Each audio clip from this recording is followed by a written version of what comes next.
Oke, kali ini saya mau rekap tentang proxy di protokol Radius ya, di Free Radius.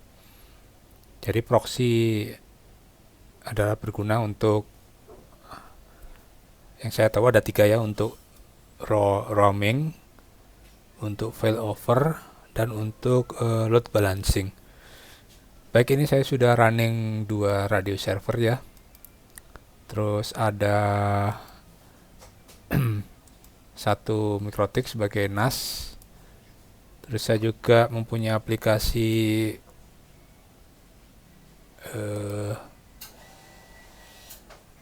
aplikasi RAT login ya, RAT login. Ini untuk mensimulasikan NAS. Jadi ini sudah saya setup ya. Jadi konfigurasinya ini untuk keperluan dokumentasi pribadi, sekaligus saya sharing juga sih. Jadi ngerubahnya itu oke di radius 1 sama radius 2 ya. Radius 1 itu adalah di sisi yang dekat dengan saya sebagai user. Dengan radius 2 itu jauh ya, di luar kota istilahnya gitu. Oke, di radius 1 eh saya perlihatkan dulu ya untuk config-nya. Ini adalah radius 1, ini adalah radius 2. Di sini ya, ini ya. Kita lihat di sisi radius 1 atau di sisi kita ya. Kita lagi berkunjung ke radius 1 padahal kita aslinya dari radius 2 ya. Rumah kita di radius 2, maksudnya gitu.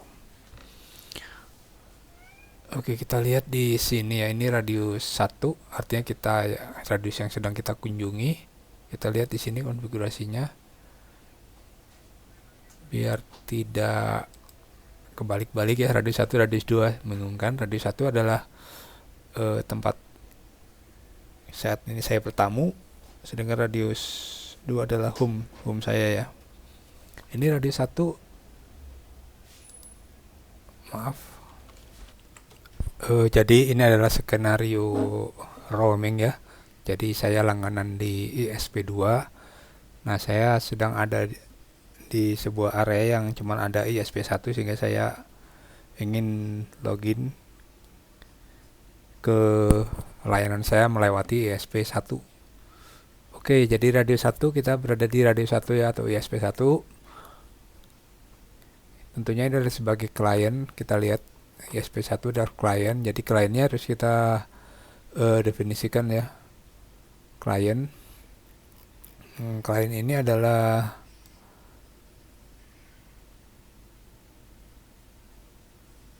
sebentar. Jadi di sisi home adalah ini ya. IP-nya adalah kali ini sisi visitednya, posisi kita sekarang di sini. Tetapi home kita sebenarnya adalah ini, konfigurasinya adalah ini ya. Jadi di sisi home kita definisikan klien ya. Kliennya isinya adalah server dari radius si ESP yang kita allow untuk roaming ya. Jadi di sini kita definisikan klien radius 1 dengan IP ini. Ini adalah IP dari radiusnya ISP1. Oke. Terus untuk di sisi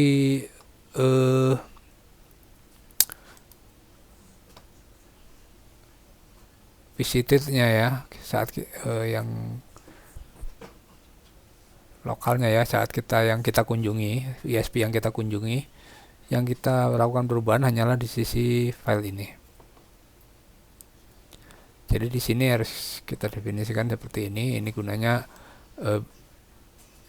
saya coba jelaskan sedikit ya. Ini adalah IP address dari home, makanya namanya adalah home server. Oke, terus ini adalah untuk kalau pool di sini mungkin nantinya bisa banyak ya servernya itu. Poolnya di sini. Terus ini realmnya dari realm kita ya. Jadi kalau kita mau akses harus pakai ini @realm2.net. realm.net adalah milik dari ESP2. Nah, sedangkan ini default ini untuk artinya apa? Jika user tidak menggunakan realm di username-nya ya, maka dia masuknya ke default.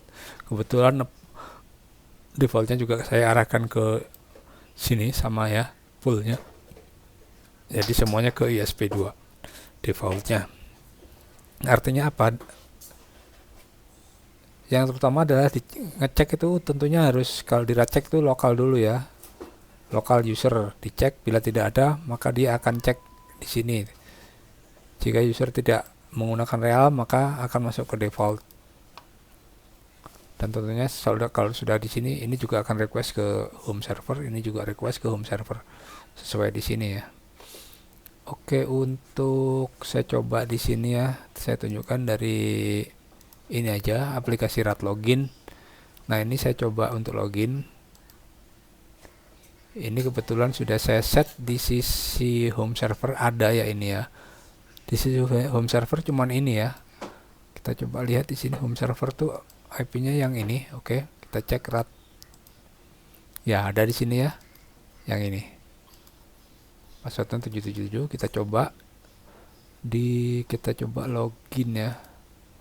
Atau kita coba tanpa ini dulu, tanpa realm ya,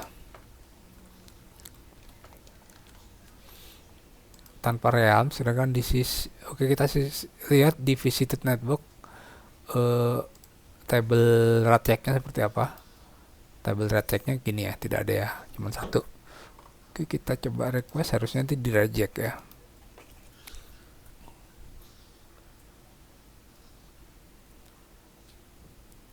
Oh, kenapa diterima?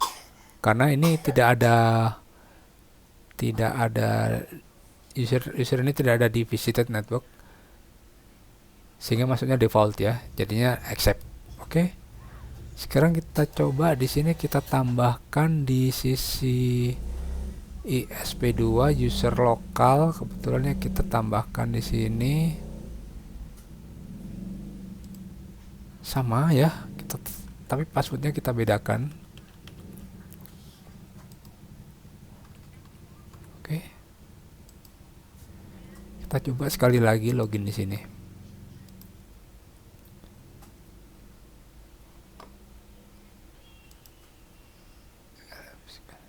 Seharusnya ditolak ya, karena dia harus ngecek ke lokal dulu. Coba sekali lagi.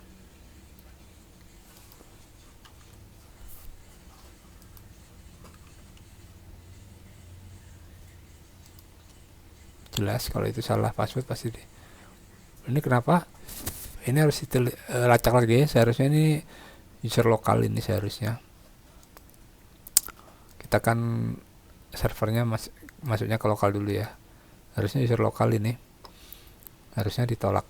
Oke, sekarang kita tambahkan add rates ya, ini juga bakal menjadi roaming ya. Oke, ya seperti itu ya roaming ya.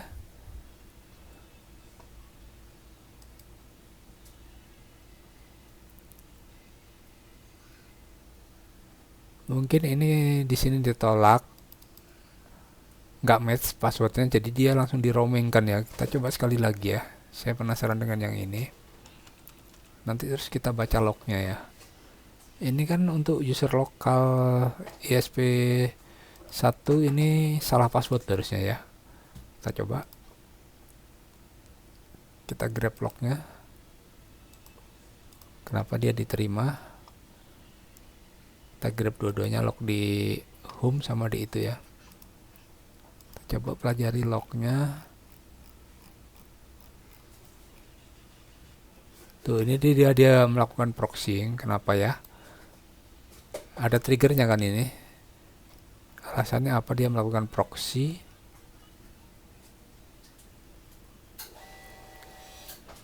Ini menemukan ya satu row ketemu user phone. Nah, ini passwordnya nggak cocok di sini. Sebentar. SQL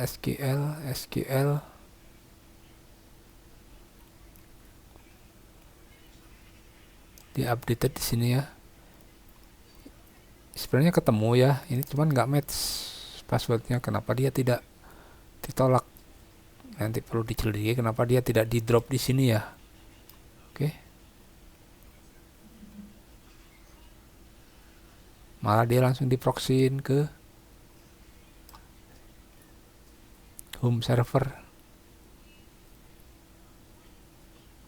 Ini ya. Kalau request awalnya kan ini ya, oke. Ya ini kita harus mencari tahu kenapa diproksikan dia. Oke, tapi yang penting sudah jalan ini ya. Intinya kita sudah menggunakan 2 radius untuk autentikasi. Oke.